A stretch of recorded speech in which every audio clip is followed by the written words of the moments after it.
Welcome to the So You Wanna Get Fat podcast. I am your host, not your typical chef, Brian SYWGF. And today with me, as always, is my wonderful co-host, my very fit-looking co-host, Chef Paul Frenchy Dynamiel. How you doing, buddy? I'm good. You good? I'm good too. We have an exciting episode for you guys today. We are once again going to be reacting to Max Miller's tasting history because why? Mr. Eyebrows? Mr. Eyebrows, Mr. Prince Charming. Mr. Preened and Proper? We are reacting to him again today because the last episode, the last episode we did reacting to him is performing amazingly, and the audience reaction is very positive. You guys, I have to watch that episode. Well, yes, it's doing very well, and also everyone. Is that today's episode? That's today's episode. Oh. So episodes come out on Thursdays, and we film on make? Thursdays. That was the French onion soup from 1651. Oh, okay. Yeah. So who was the guy with the sandwich? That was Ethan Chlebowski. The ginger. Well, this one ginger too. They're both, but he's very pretty ginger. So today's on today's meat. Are you saying the other guy wasn't? Oh. On today, they both have amazing beard game. On today's meat, shut up. Let me finish. Those are spotty. They haven't grown in. They haven't grown into their beards yet. The other guy has Ethan has a better mustache than 1000%. I mean, mine was perfect, but now the white makes it look like I have bald spots. On today's meat and potatoes, we react to what did World War II soldiers eat? Frenchy. Oh, yeah. That's right up my alley. That's right up your alley. Frenchy, where? Military rations? Where are we filming from? There is an episode he does about rations. Yeah. Oh, but today we're going to cover MRIs? MREs. MRE. Yeah, MRIs are. I've had those too. Yeah. What about a colonoscopy? I've had those too. Yeah. I'm not there yet. Oh, I've done 2 already. Yeah. Oh, best nap I ever had. Where are we filming? You know they give you. You know what they give you? The drug. Sleep. The drug. I'm not doing any more drugs. No more drugs for the rest of the month. But that's. Oh, that's. Oh, you sleep good. You sleep good. Let's bleep that out, Josh. We can't hear it. We have to have headphones on if we want to hear the sound effect. Okay, all right. Listen, everybody. I am a loving and giving host, and I'm going to show you. Oh, you can see it on this camera, on the wide cam. Yeah. So everyone, behold, I have moved the Roadcaster. Oh, also, if you hit it. Yeah. So now Frenchy has the access to the Roadcaster. Oh, that's gonna be you. So, you are happy. You are the happy, huh? Okay. All right. What's the top one? It's just theme music. Okay, so. You need to get the porn. I told you which ones to put. The last episode, you were saying how you wanted this really bad. I said no. Well, everyone in the comment section of today's episode started a petition. Oh, yeah? Basically saying, we need Frenchy to have access to that sound pad. And the amount of thumbs up that comment got, I was like, if I don't do this, I'm going to piss off everyone. Yeah, so you need to thank the entire audience. I am a giving host. I am a giving host, okay? So Frenchy now has access to the sound pad. You're welcome. What did these do? Oh, those are the volume. That's the volume for the for the headphones. Oh, that's good to know. Yeah. So you're number 2 because I'm number 1. That's right. Don't you forget it. But you're really number 1. You see, I'm fixing your shirt. Okay. Okay. Did we say where we're filming from? 340 West 46th Street, New York, 10036 for all those postcards and knives that we're. Well, we are getting the postcards. We are getting postcards. The knives. Yeah, we're not getting any knives. And then I want to mention, you should not buy GOCHUJANG. À l'orange. GOCHUJANG. À l'orange. And guess what? Starting in February, I'm putting out a brisket special. Josh, run the B-roll. Here, Frenchy, we can eat now. We need the protein after today's gym. Oh, yeah. So this is Pat LaFrida beef brisket prime beef Oh, brisket this is the one you've been experiment. prepping. Yeah. Oh, yes, nice. So this sandwich that's coming out next month at Mission has the gochujang à l'orange, sweet baby Ray's barbecue sauce, sour pickles, and red onion. Simple, simple, simple. Every small sandwich comes with half a pound of brisket. A large sandwich comes with a full pound of brisket. Like this. Mm. This is our hot sauce? Mm-hmm. But there's something else in there. If you're paying attention to what I was saying, Oh, which you don't.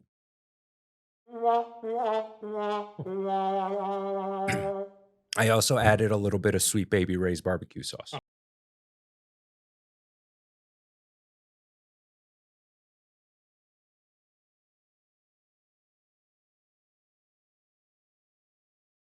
Smoked at 180 for 7 hours, and then wrapped with foil and smoked again for another 6 hours at 225. Yeah, and it's going to be a little sneak peek for you guys. You can, if That was you, good. it's not bad, right? Yeah, Yeah, I ate that too fast. Yeah, me too.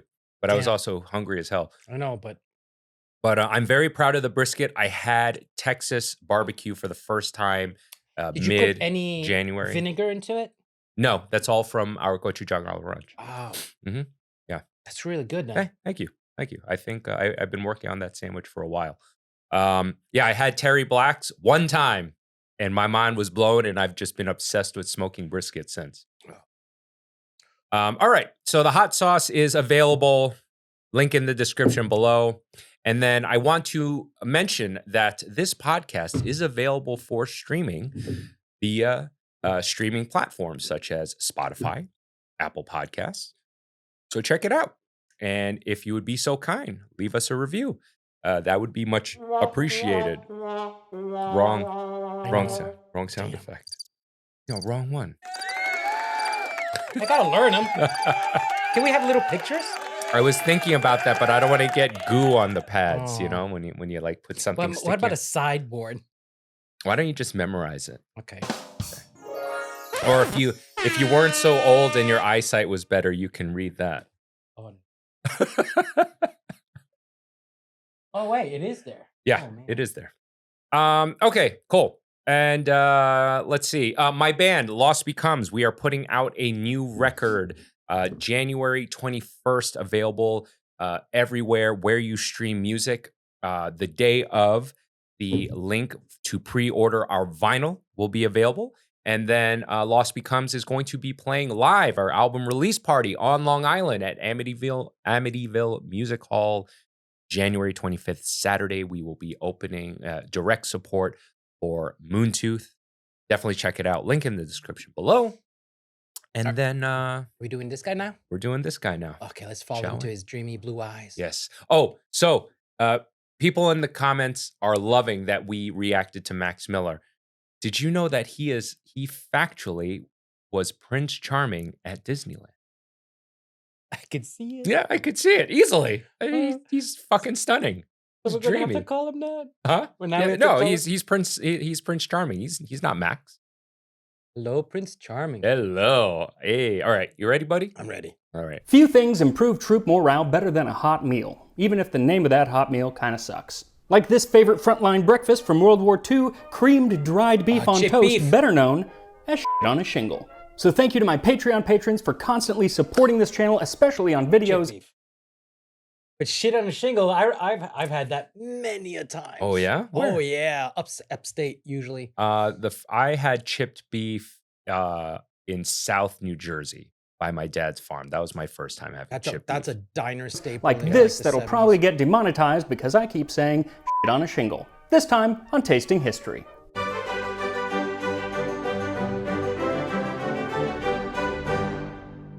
So I am releasing this video on Veterans Day, or Armistice Day, or Remembrance Day, depending on where you are. And every Veterans Day, I remember my grandpa, Gramps, who used to tell me stories about when he was... Day.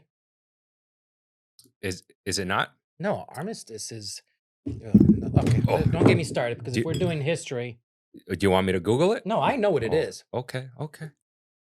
Oh, you want the people to know? Yeah. Okay, then you can Google it. Okay. All right. Veterans Day. But Oh. Armistice Day is when they signed the end of the war. Oh, okay. Veterans Day, November 11th. Why was Veterans Day changed from Armistice Day? Wait, you're reading a different word? Armistice. Armistice. Yeah, armistice. That's not what you. Okay. Oh, no, I mispronounced it Oh, because Lord, my you. English not that good. You're not speaking the English, eh? No. I speak here a of long it. time. I speak better than you. Yeah. I speak good. You live longer than me. That's true. The Treaty of Versailles, which formally ended the war, had been signed World War earlier that year on June 28th, 1919. In 1953, Alvin J. King of Emporia proposed changing the name of the holiday to Veterans Day Oh, to recognize veterans from all wars and conflicts. yeah. In France, we still celebrate Armistice. Oh, okay. There you go. We do both. We didn't cheap out. Was We do in both World now. War II. He was part of the medical corps, and he would tell me these stories about when he was over in England and France and even in looks like Germany his just grandfather. after the Damn. end of the war. And Ooh, you should I put up a credit picture of my grandfather and how I look like his twin. You have a photo?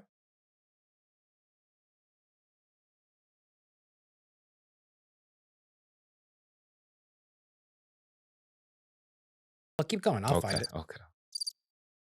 those stories with giving me my love for history, because here I am, a 7-year-old playing with his micro machines, and this old guy is telling me about stuff that happened to a 7-year-old so long ago.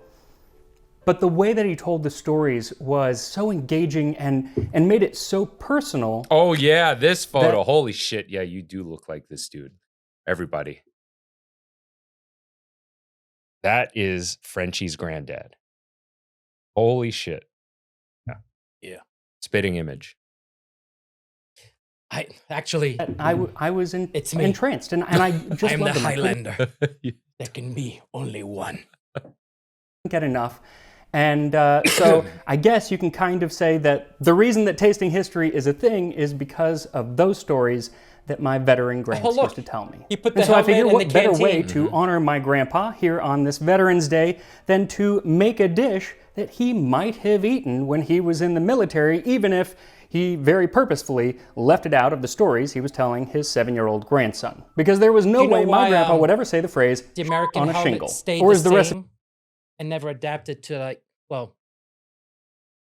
our army helmet now is a variation on that Nazi helmet, Right. you know, the one with like that. But Yeah. that helmet was utilitarian. You could dig with it. You could use it as a soup pot. You could do a billion things with it. Oh, okay.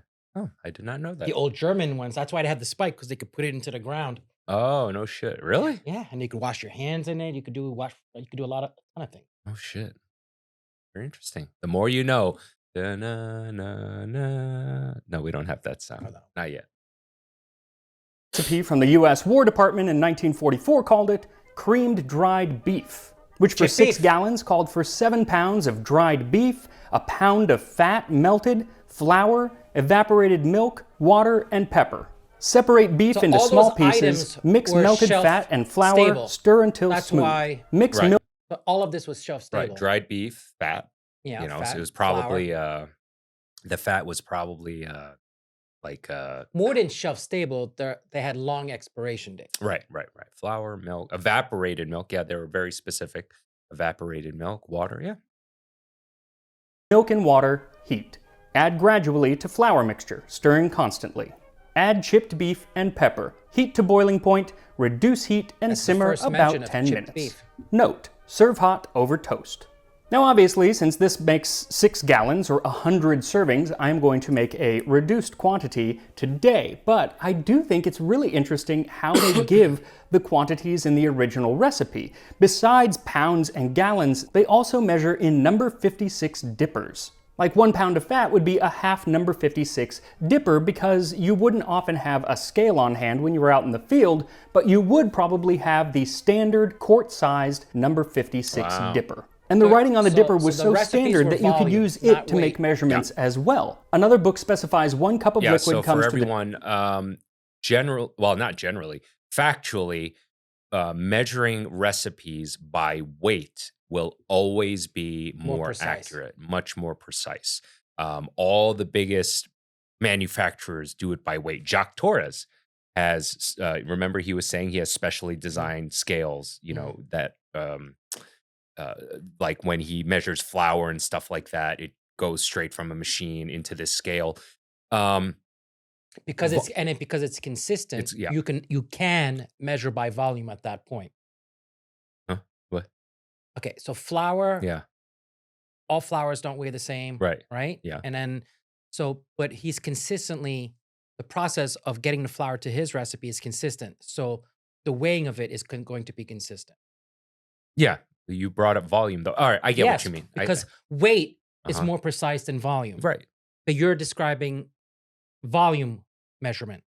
Yeah, I was about to explain to the audience that most household recipes go by volume, but the more precise way is by let's weight. move on. No, you don't.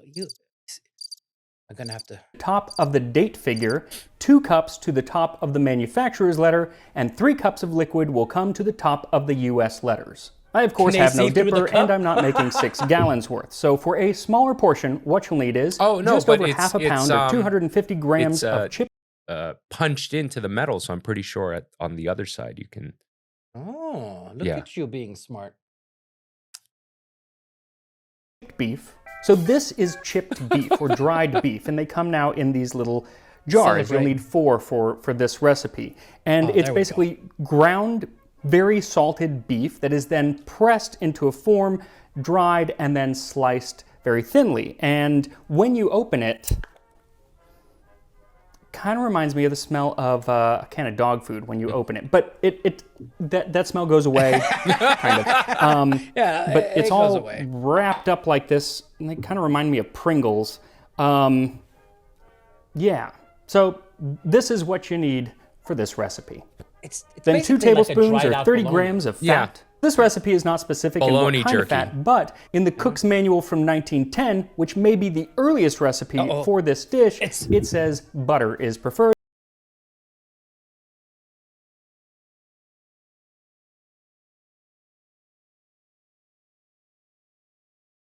That's what I'm using. A heaping 1/3 cup or 40 grams of flour, 1½ cups or 350 milliliters of evaporated milk, 1½ cups or 350 milliliters of water, 1 teaspoon of black pepper, and a few slices of bread for toast. So the recipe from 1910, which was probably used during World War I, also includes parsley and uses beef stock. It also uses 15 pounds of chipped beef for 60 servings rather than 7 for 100 servings like the World War II version. So it was 4 ounces per serving, and then by World War II it was just over 1 ounce per serving. Just thought that was interesting. But to make the World War II version of SOS, chop the chipped beef into small pieces and then peel everything apart and put it into a bowl and soak it with some water. Some old recipes say that the beef is so salty that it needs to be scalded in boiling water. I don't think the modern version is as salty, so if you soak it for 15 or 20 minutes, that's going to be just fine. While it does mix the evaporated milk and water... Yeah, because back then, people didn't give a shit if they had too much salt. No, they needed it. They needed that salt.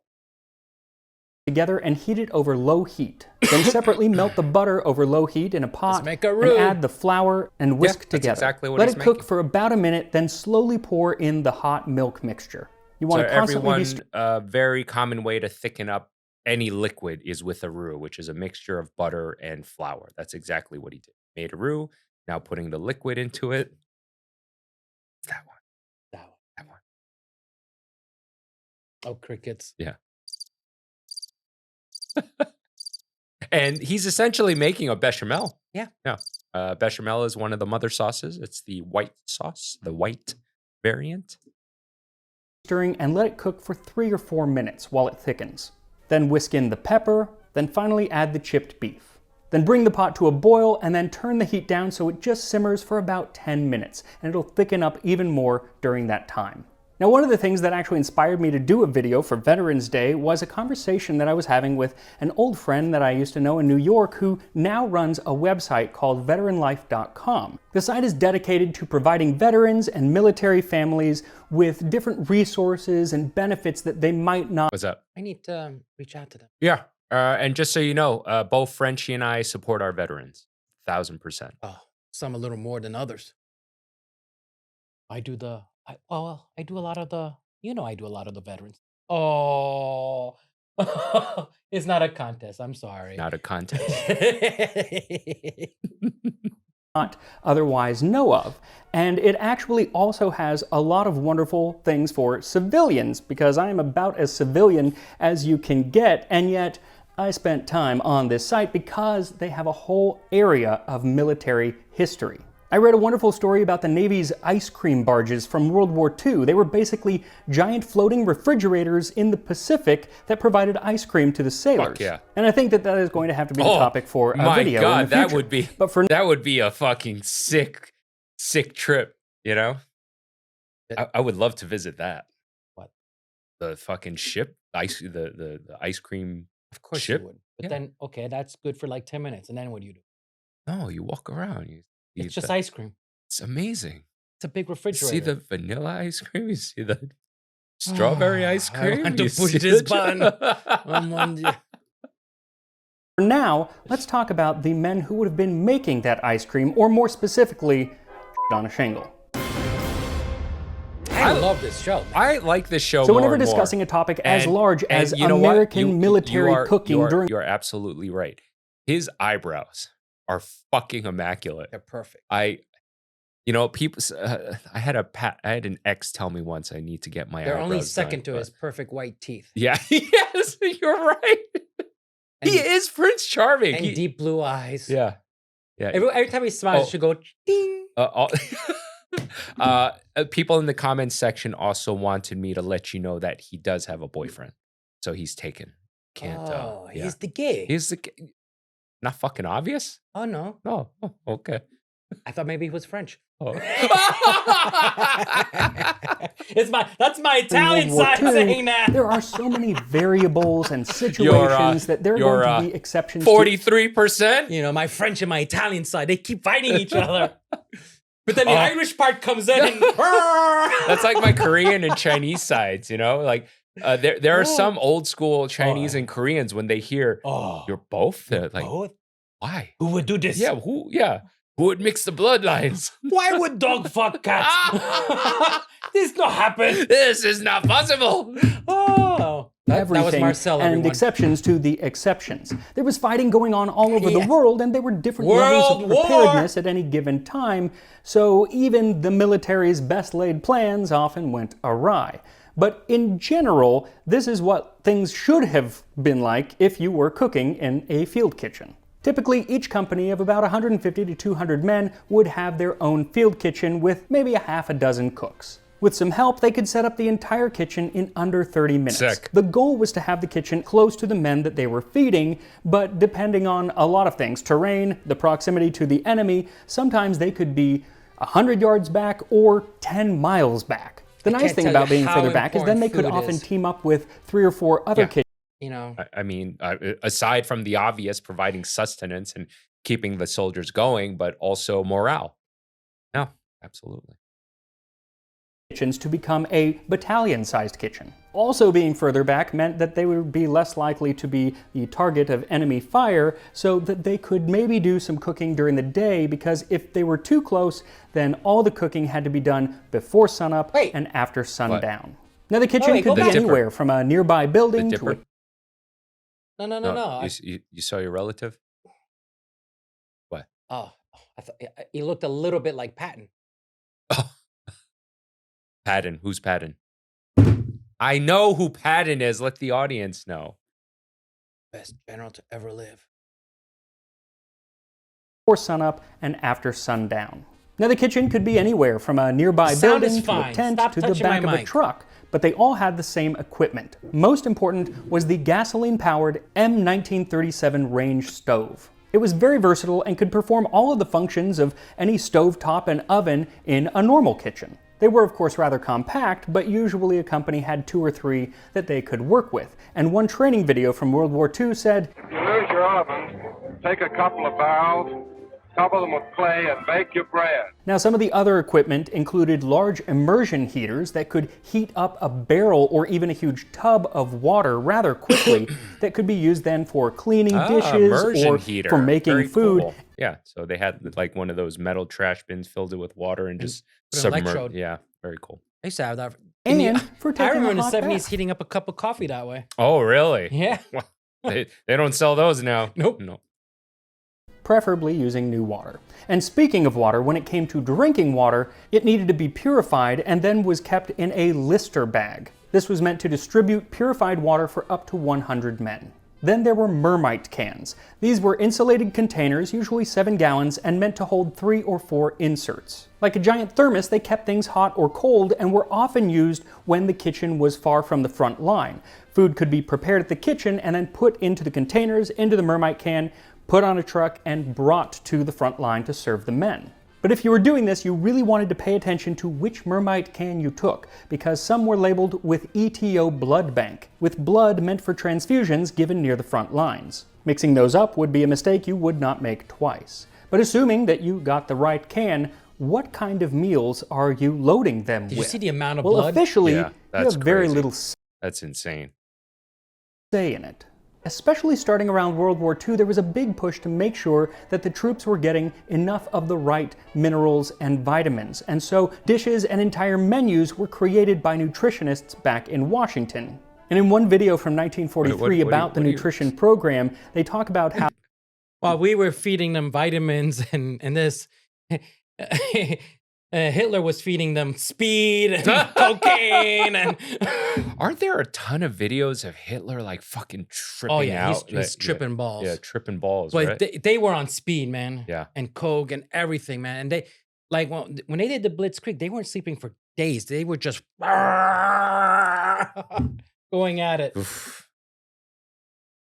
how they started out by examining the diets of the enemy armies. The Japanese were supposed to have extreme energy given to them by a simple handful of rice, and The Nazis are supposed to have a Superman vitamin pill. though the attempt at replicating the effects of this pill with mere vitamins did not really work, because actually this superhuman pill was something called Pervitin, which had Methamphetamines, they were given meth! methamphetamine What did I that tell ya? would give the Germans a lot of energy if They were on short-lived. meth, Some bro. say that the Blitzkrieg couldn't have He's talking about Blitzkrieg right now. Yes. What? Do I know my happened shit or without what? Pervitin because some soldiers had to stay up for days at a time.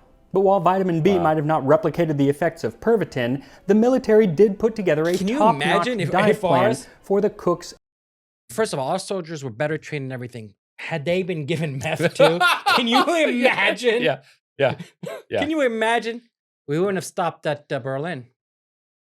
out in the field to follow. Menus for dinner could include chicken a la king with lyonnaise carrots and an apricot upside-down cake for dessert. And all of the ingredients would be dried or salted or otherwise preserved and shipped all the way from the US to the front lines all over the world. But of course, most of these ingredients never actually made it to where they were going, or at least not in a timely fashion, so you didn't have everything at once, so the field cooks usually had to cobble something together with what they had available. Though depending on their location, that original could be version of something pretty Chop. nice, depending on Yeah, the original. Oh, what do we got here? What do we got And here? you have your 20 minutes start now. And I'm- where you were. And your prize is Life. You live. You live. When the 10th Mountain Division was in Italy in 1945, Corporal John Stone said, "We used lots of fresh Italian ingredients, as much as we could, no matter what we were cooking. We also learned to cook a lot of pizza. This woman and her daughter, they taught us how to do it right." You made do with what you had, and many times that actually meant field rations. Basically, if you were near the front, at least one meal a day was going to be pre-packaged field rations. And for some troops, it could be every meal, every day, for days or even weeks on that end. shit- Now, I want to do a whole video on the field rations. Yeah, so he does have a video on field rations. But our audience, some people in the comments want us to try an MRE. Oh, I've had tons. Yeah. I have a bunch at home in my When I used doomsday to kit. go hunting, if your days, they're not. Oh, well, Pat had a ton of them. That's where I got it. I got them from Oh, Pat. from Pat. Okay. Yeah. All right. We'll do an MRE mukbang. of World War II and But how the they modern evolved ones are into Oh, really that, modern. that's because, like, exactly what I have. It looks just like Yeah. that. Yeah. because the heating element is in the bag, right? Yeah. I think it's activated with water, something like that. Mhm. Yeah. I haven't tried any of them. I bought like a month's worth. modern MRE, or meal ready to eat. And actually, I should try to do that with Steve MRE, who Oh, that's a who channel actually I was eats watching. these old foods. I'll put a link to where you can watch him eat actual rations from World War II. Oh But my since it was part of a yes. cook's job to make sure that that dude's channel, he will find like Russian MREs and like, from World War II And eat them. and eat them. Technically, They should be fine. should be fine. Yeah. I mean, Everyone you're not had- going to feel great afterwards, but it keep you alive. Oh yeah. the field rations that they would need, we should touch on it now. So there were lots of types of field rations that you could get depending on where you were and at what point during the war you were at. But between 1942 and 1945, the two most common were the C ration and the K ration. The C ration was 3 meals, each don't made forget, up of an this is M the- unit or meat unit The war and a that B unit. made Spam famous, Mm-hmm. corned beef hash famous. Yeah. Hershey company exploded. Mm-hmm. You know, what other company? There was a lot of the candy bars that we got their full dose of progress here. Yeah. I mean, probably funding from the government, Mhm. shelf-stable products, selling like crazy, right? I used to know a lot of this stuff. Unit, which I'll was the remember bread after or the show's dessert. over. The M unit was the main dish. You could have beef stew with peas or a canned meat and vegetable stew. At the beginning of the war, there was pretty much only different stews, but later on, you might have meat and spaghetti and tomato sauce, eggs and potatoes, or pork and beans. Then the B unit had some hardtack, though it was supposedly softer and easier on the teeth than that of previous wars, Domino the biscuits sugar. being made of soybeans, wheat, egg, and lard. Pretty tasty biscuit. Then there'd be some coffee powder or sometimes lemon drink. Oh, then there'd instant be some coffee? sugar, salt, maybe chocolate, and often cigarettes and gum. All told, the 3 meals provided 3,700 to 3,800 calories per day and could be eaten cold, but were better when they were cooked. Now the C ration was a good amount of food and was quite varied, but it was heavy. And so if you were remote or a paratrooper, you would get the K ration. They weighed less, partly because they had less calories. They had 2,830 Corned beef. calories per day and were supposed to be much less edible. Things like the fatty pork loaf and the maltose and dextrose tablets would often just get thrown out by the troops. The thing is, the K ration was meant to be used for no more than 5 days. but there Maltose and dextrose is sugar, type of sugar. are stories of soldiers living almost exclusively off of them for weeks at a time. One unit, known as Merrill's Marauders, lived almost exclusively on K rations for 5 months in Burma. And after 5 months of fatty pork loaf every day, imagine how happy they would have been to walk into a field kitchen and be offered something like a plate of hot on a shingle. So once everything is simmered for about 10 minutes, toast your bread and then ladle the Let me creamed tell beef you. onto the toast and Dude, serve. this guy's got And the here we are. dishes. You guys got everything going on. This is awesome. But listen, listen. You got to live off the land too. Yeah. You can eat anything. Well, he was saying that the troops in Italy, he was quoting something, the troops in Italy, Yeah, they but would eat. you would encounter civilization, but in Yeah. Burma, in the jungle, Yeah. ooh, you're far away from like, Yeah, most of that shit can kill you. yeah. So you gotta eat something that's alive. World War II creamed dried beef. I'm gonna kind of spread it around here on the shingle, because I Don't feel make a like. face. That shit's I good. gotta Yeah, get it. I'd be down. All right, here we go.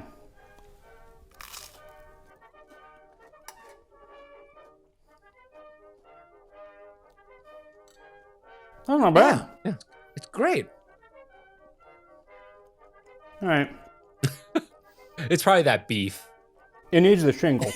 The toast is really necessary for the texture, because once the toast kind of had softened, the texture of the actual beef, it's not terribly pleasant. It's just kind of chewy. That said, the flavor of the whole thing, not that bad. In fact, It actually reminds me of the gravy that my grandpa used to make, though he would put it over biscuits, and it was made with bacon fat. So if you want to make this with bacon fat, it is quite good.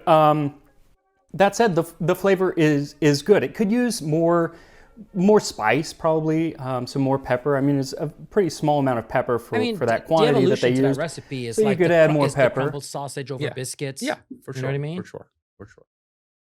You're not being rationed, hopefully. What I would think is actually really good is just a different meat, like ground up sausage or cut up gravy. bacon. It's gravy on toast, and you can put anything in there. And the real nutritional value in those meals is the fat content. Right. So the butter, the flour, the milk, the sugar, that's the calories. Yeah, right? And it's designed to and keep the troops going. Yeah, and the protein is just added, iron and we're not knocking this dude whatsoever. Listen, he has the rare opportunity to try this, not being, having bullets flying over his head and shit. So if he's being completely subjective or objective, whatever the word is, sure, go for it. But yeah, you put sausage in there, breakfast sausage in there, it'll be dope. I mean, he made a gravy. Yeah. Or something like that, something that just the texture is a little more pleasing to the palate. That said, when you compare it to a lot of military foods, it's not that bad, especially the older military foods out in the field.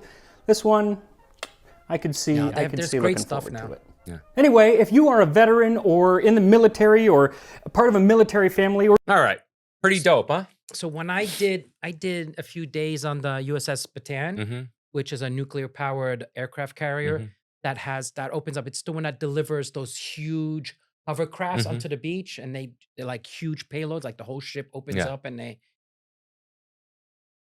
I have brought cases and cases of steaks. Cool. And I was like, they're gonna love this. And then they you got to cook them all the way through. I was like, what? Yeah, we don't do anything really rare, medium. What's the reason? They don't want any chance of right.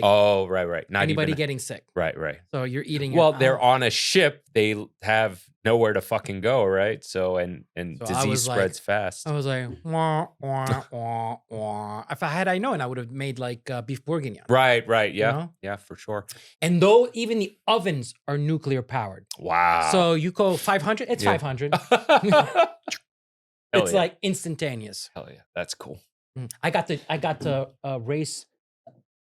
What do you call that? I have it on video. I have inside the aircraft carrier. I got to do donuts with a Humvee. Oh, inside the ship. Wow, that's cool. I'm curious what my grandfather. So my grandfather was in the Air Force. He fought in World War II for the Kuomintang. This is before the CCP, because Kuomintang was the ones that fought in World War II. He actually was trained by USGIs, and he flew the first fleet of planes through the Himalayas, because back then they couldn't, because the air drafts were terrible. You couldn't go high enough. Yeah, you couldn't go. So you had to fly. You had to fly through, and he was. Aren't you surprised? I know my shit. Yeah, you know your shit. Yeah, but I'm very curious what my granddad ate. Like what, the Chinese military food. It's going to be rice. It's definitely rice. It's going to be a noodle. Yeah. It's going to be a dried sauce, like a packet, like exactly what the instant ramens are. Yeah. If you think about it. Probably. Yeah, you're probably right. I guarantee if you look at the history, that's where it started. Yeah. And, the Chinese have a lot of dried meats, the dried sauce, the lapchang and all that stuff. Cool. All right. I like this. Hope you guys liked that meat and potatoes. On to the next clip. Just a tip, Jacques. Oh, clafoutis. Yes. I just told Chef today to make this. This looks so fucking delicious. This is another. Marissa, he's showing us. I don't know who's. It must be coming from him, but all his recipes are lead up to our. They come together. They come together. Yeah. And I think that's intentional, because he can show you pie dough, he can show you this, and then he puts them all together. Let's check it out. Bonjour, I am Jacques Torres, and welcome to Tuesday Tips. Okay, let me focus. Clafoutis is something that we love to make in France. Oh wait, is he using grapes, not cherries? I would say a fruit tart with a little bit of custard in it. So traditionally, a clafoutis will be made with cherry. So you remove the pit of the cherries, you put that into a tart shell. Then you're going to do a mixture of milk, cream, sugar, flour, eggs, a little bit of vanilla. Put that over and bake it. Look, and then you pause. have a clafoutis. Yeah, his jacket's all stained up. It's the same. It's the same day. Yeah, same day. That's exactly what they're doing. They're getting multiple pieces of content out of the day. What I want to show you is something a little bit different. It's a grapes clafoutis. So the shell, the tart shell, I already showed you in one of my Tuesday tips, so you can go back and look for that recipe. Roll the tart dough into a mold. Then you can add a little bit of fruits in it. You can use different fruits, pretty much any fruit that you want. You can use the cherries. Today I'm going to use grapes. I have 120 grams of milk and 50 grams of cream. So I'm going to bring that to a boil. I'm going to add a little bit of vanilla or vanilla bean. Okay, and I can put that in it to get a little bit more flavor. Mix all that together and just bring that to a boil. By bringing it to a boil, the vanilla are going to infuse and give a lot of flavor. Okay, I'm going to add 1 egg and 1 yolk together. I have 1 egg, 1 yolk, 50 grams of sugar, mix all that together, and 10 grams of flour. Okay, that's it. So then I can add now oil my liquid here. So remember, guys, on the old episodes, we did all versions of this. You know, the tempering and all. Yeah. So he's just this. I like this. I love these, and These are very. This is very therapeutic. The learning curve is gradual. Yeah. And you're like, oh yeah, okay, I saw this. I know what he's talking about. Right. Let's go. This is a great series of videos if you guys want to get into pastry. Yeah. I think it really is. I mean, this the basics. Yeah. So like this alone narrows it down. French basics. Mm-hmm. French basics. Nice vanilla bean. And we're going to add that on top of our grapes. That's all it is. Now we're going to put that into the oven. Oh, we're going to lower the oven to 350 degrees, and then bake the tart.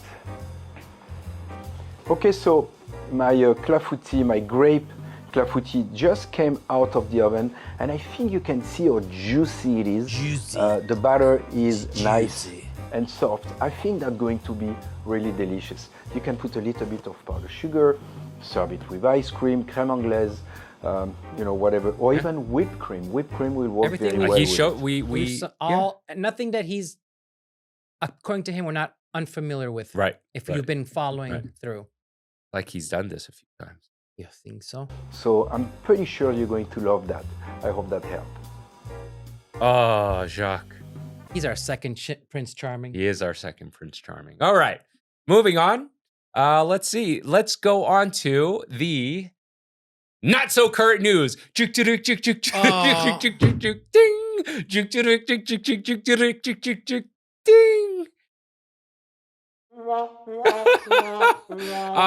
People have been telling me we need to react to this Meghan Markle Netflix cooking show. That apparently this is the apex of all cooking shows. This is where an incredible way to start 2025. This is where civilization dies. Yes. This is the end of civilization. Yes. Is the well-loved Meghan Markle. Even her show says, "With love, Meghan." Let's check this out. No. Yeah. We're gonna check I thought this was a joke.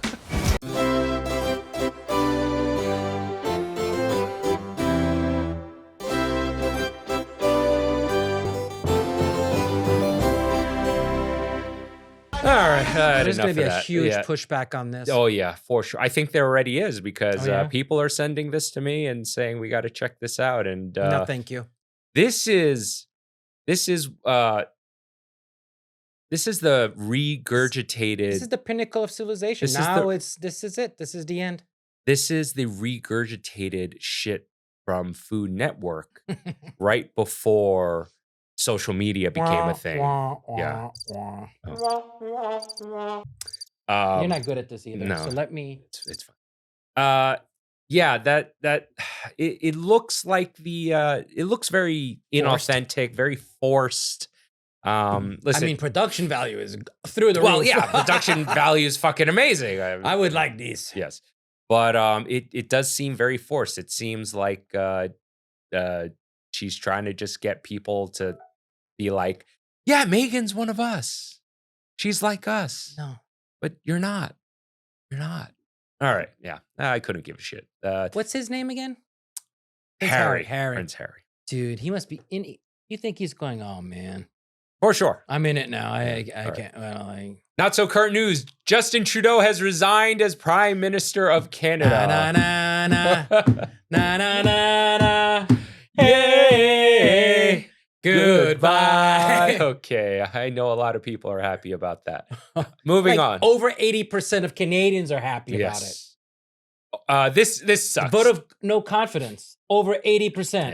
Yeah. This really sucks for California Oh, right now. no, I this know is it's not good. brutal. It is so brutal. I literally sent a bunch of people texts the last few days. Should I text Joel? Yes, you should. Over 30,000 residents ordered to evacuate from Southern California wildfire. And this is from a day ago. I think it has gotten worse. So, Dude, I didn't even think of him. yeah, our hearts go out to you, California. Wish you the best. Hope this ends soon. I love LA. Yeah, this is brutal to watch happen. So, moving on. Let's see. 100 years ago, Marco Polo passed away. 700 years ago? Yeah. Hmm. Yeah, 701 years ago. Did you watch that I show did yet? not watch Marco Polo. Dude, you yet. have to watch it. I know. I It's will. so I will. good. I promise you I will. You kept And it's telling got all those actors we love. Yeah, you kept telling me about Shogun, and it took me forever. And when I watched it, I was addicted. This is 10 times better. Really? 10 times Really? better. Yes. Wow. If you like Shogun, Yeah. Okay. this is Okay. all right. if none of you have seen Marco Polo, Yeah. binge that shit. Okay. I will. North Korea decides to imprison couples seeking a divorce for up to 6 months. Why? Yeah. Oh. It's North Korea. Oh, you can't get divorced? Yeah, in North Korea, they decided they're going to imprison you if you want to get divorced. Totally fucking worth it. In fact, that's a fucking vacation. Yeah. Guaranteed 6 months of peace and quiet and Oh my God. okay. What if they imprison you together? Oh no. Oh no. Oh no. Okay, moving on. Let's see. This is the next segment of today's podcast. Cool shit. Cool shit? Yeah, I am calling this one David and Goliath. Máquina, veremos la velocidad de esta onda muy larga. Fuck me. Yeah. Holy shit. Máquina, veremos la velocidad de esta onda muy larga. One more time. Woo! Ow! That would puncture flesh. Oh, that would shatter your skull. Yeah. Amazing, right? Shatter. Pretty sick. your All right. This next segment was sent to us by one of our loyal viewers. This is from Ian. Ian, he is a regular. Ian? Oh yeah, Gookie. Yeah, Gookie. He sent us this. Shout out to Ian. He is a longtime viewer. And I call this uses of condoms. What's that dirty? You didn't need a condom for that.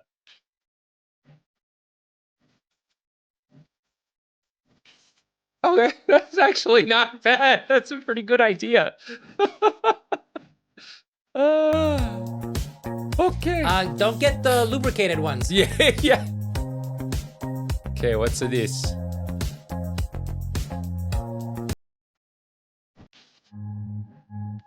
Okay, okay.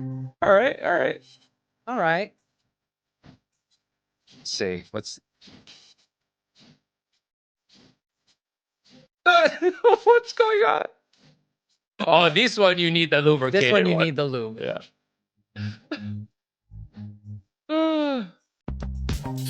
Let's see. What else?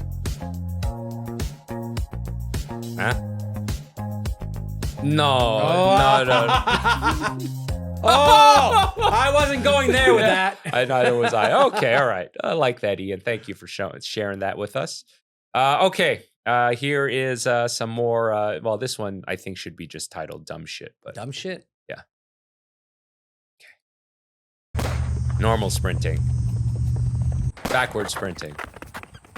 Squat sprinting. Frog sprinting. Walk sprinting.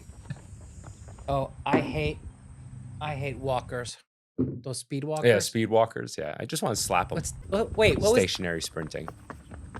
Heel sprinting.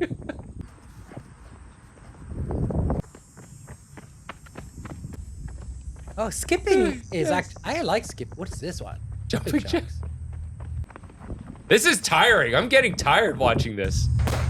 Okay. Okay. All right. Who sent you this one? I don't know. It just came up randomly. I thought, oh, I think you'll like this one. Let's see. Is this airplane? Yeah. Place your head between the knees. Between your own knees, Father. I knew you'd like no! that. Place your head between the knees. Between your own knees, Father. We're lucky it's a woman. Yeah. Oof. Oh, okay. Ending today's segment. Last episode, we reacted to Max Miller's French onion soup from 1651. We like this dude, Andy Hearn from Australia. Herden, whatever. I like this dude a lot, and he makes a French onion soup here. Of course, you are very famous for your French onion soup burger, but you also make a banging French onion soup, if I may say so. So let's check out how Andy Hearn does it, and I would love your grading. Ready, buddy? Okie dokie. Turns out you guys I love like him. French onion soup. He's great. Yeah. He's legit. Seems like a lot of onions. It's not. Nope. See? Look at that. Bay leaves. Oh, making a roux. Okay. Oh, very good. Some focaccia. Focaccias is. Oh. Yeah. That's a good bread for that. Yes, it is. Yeah. I know can why? tell you 'Cause approve already. Yeah, this is banger. Yeah. Fuck yeah. Yeah, totally banger. Spot on. He's skinny, so he didn't put. I would have put. Turns out I would put 10 times more cheese. I'm giving that a 10 out of 10. Yeah, that's Right. that was- 11 out of 10. that was banger. That was banging. All right. Hope you guys enjoyed this episode. Is it done? We're done for today, my friend.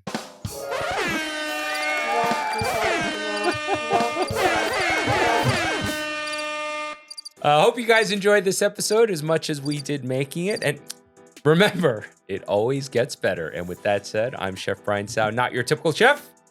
Frenchy. And we'll see you really soon. Say bye to the wide cam. Bye. Bye, wide cam.